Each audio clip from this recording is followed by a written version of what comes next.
We start the project by calling 811 to mark the ground.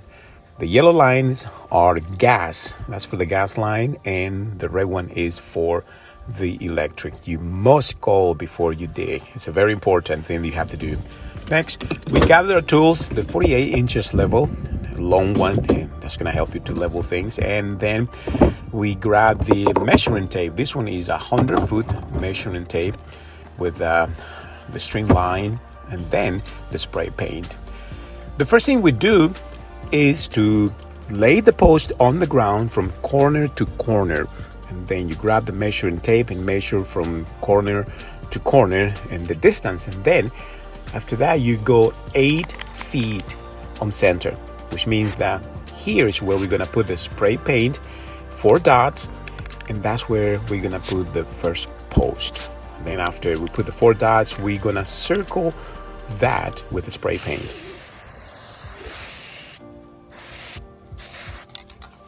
And that's where we're gonna put the first post. Now, what is next? The next thing is just let's get to work. We got the wheelbarrow because that's where we're gonna put the all the dirt that we're gonna dig out. We use the digging bar there. It's very important. I'm doing this by hand because it's a small part of the house where we're gonna put the fence. With these tools, they help me to dig the holes, and what I'm doing here is 24 inches deep. You can do 2.5 feet or 2 feet. I decided to go 2 feet, and I think that is gonna be enough to put the post inside it with cement. Now, once I have the holes ready to go, I pour some water like that. When I mix the concrete, it's gonna be nice and soft and ready to go. Grab the post and put the post inside the hole where there's already water, and then pour the cement. Once I pour the cement, because it already has water almost halfway through, and then I start pushing that cement, poking that cement with the bar like that. The cement wouldn't have any bubbles or air in between like that. It mixes up itself inside the hole.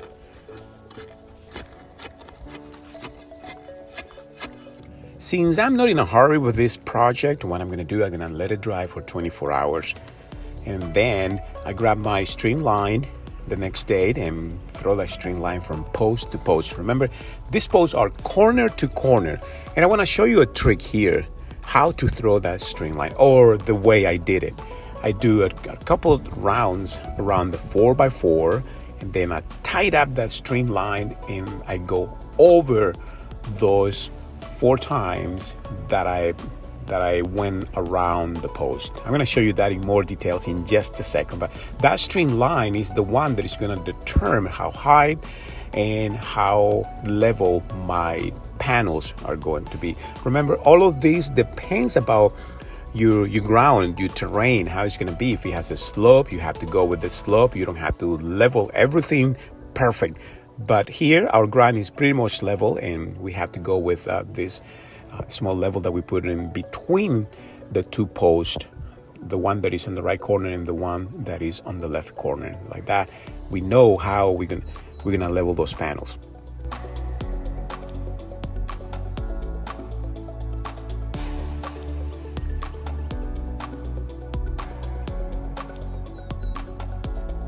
So this is the part that I was telling you how to not tie the string. What you do is you just go around a couple times, and then once you have that around the string, you tied it up very, very solid, very straight.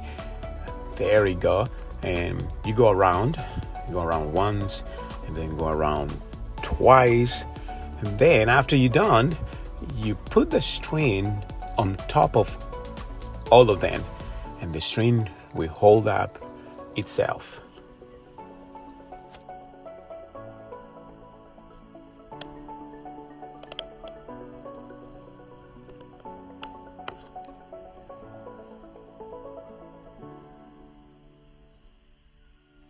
From here, almost everything repeats, but I want to show you how I center this. Remember, it's 8 feet apart. So from the first post that is at the corner, I put the tape at the corner of the first post, right there, and then I bring the tape over here to the next hole. Remember, you have to measure this to the center, which means the panel is gonna be almost 1/3 of an inch on the 4x4 on one side, and the other panel is gonna be 1/3 on the other side, which the 8-foot mark has to be in on the center right there.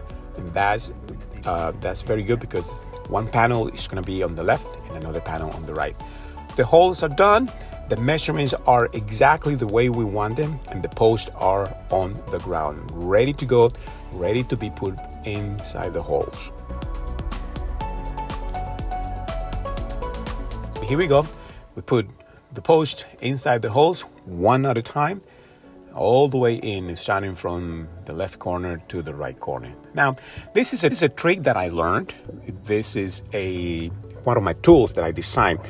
This one I call my template. It's an 8-foot long piece of wood. It's a scratch wood that I picked up from Home Depot, and then you measure it. You gotta go 8 feet long, and then you fabricate your own pieces of wood. You can cut maybe from 6 to 10 or from 6 to 8.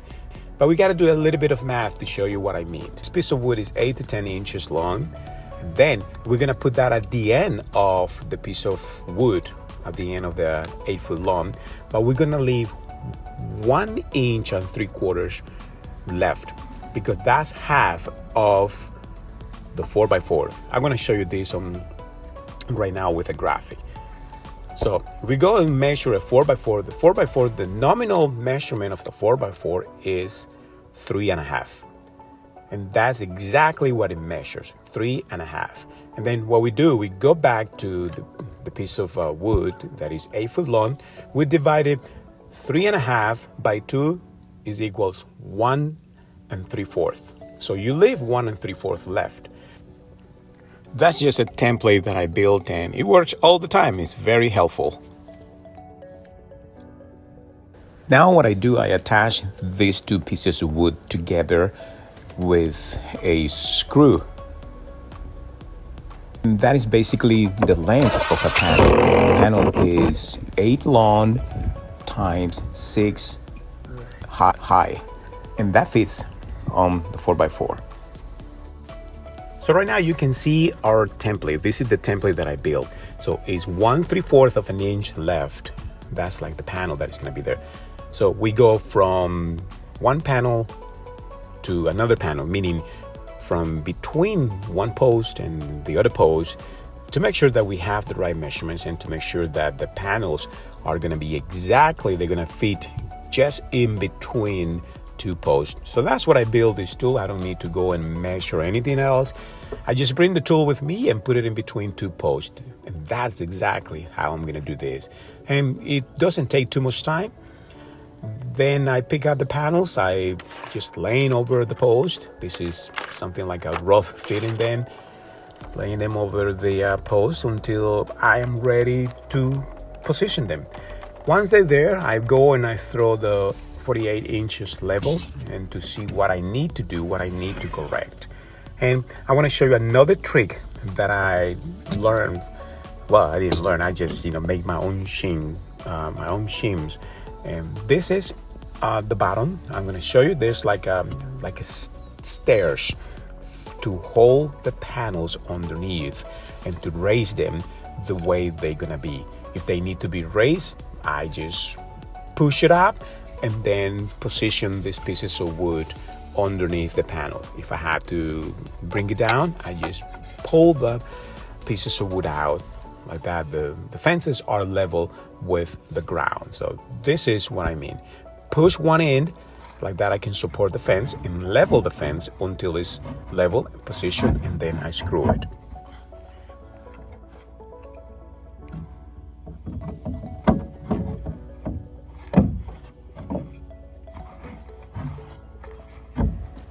And once I have the panels where I need them to be, I go ahead and double check my shims and make sure that the panels are level.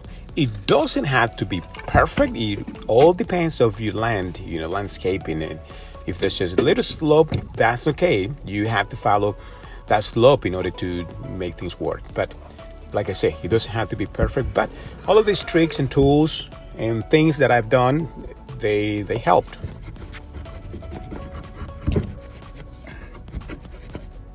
Once I got the panel in position, and then I go ahead and screw them with the impact driver.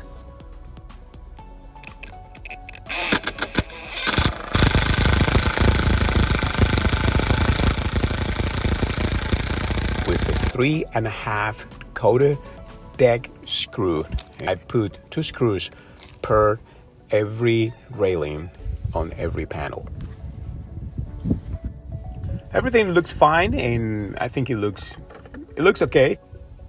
You can see the string line there on top, and it's almost flush. And like again, it doesn't have to be perfect. It all depends about you landscaping the ground and how the slope that you have.